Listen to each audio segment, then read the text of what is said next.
তোমারও কি চুল আঁচড়ালেই ঝরে যাচ্ছে? থামো থামো, খুবই সহজ একটা টিপস দিচ্ছি, ট্রাই করে দেখতে পারো। নিয়ে নেবে কোকোনাট অয়েল বা যে কোনো নারকেল তেল। আমি এটা নিহার কোকোনাট অয়েলে করে দেখাচ্ছি, তোমরা চাইলে যে কোনো তেলে করতে পারো। প্রথমে কি করবে, তেলের মধ্যে কিছুটা পরিমাণে মেথি মিশিয়ে রেখে দাও। এরপর যখনই তেল লাগাবে তখনই এই মেথি অয়েল লাগাও। আর এই মেথিতে থাকা প্রোটিন নিকোটিনিক অ্যাসিড চুলের গোড়া শক্ত করে, তেলকে চুলের গোড়া পর্যন্ত পৌঁছে দিতে সাহায্য করে। ফলে হেয়ার ফল কিন্তু 70% কমে যায়। নতুন চুল গজাবে, সাথে সাথে কিন্তু ড্যান্ড্রফ ইচিং প্রবলেম যাদের আছে সেই প্রবলেমও কিন্তু সলভ করবে।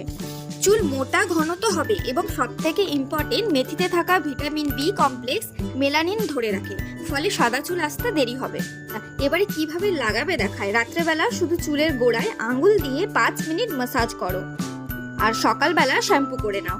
সপ্তাহে 3 দিন করলেই যথেষ্ট। রোজ লাগাতে চাইলেও কোনো ক্ষতি নেই, যারা রোজ লাগাতে চাও তারা কিন্তু লাগাতে পারো। 15 থেকে 30 দিনের মধ্যে রেজাল্ট পাবে। আর এইভাবে তেল বানিয়ে রেখে দিতে পারো, যত পুরনো হবে তত কিন্তু স্ট্রং এফেক্ট পাবে।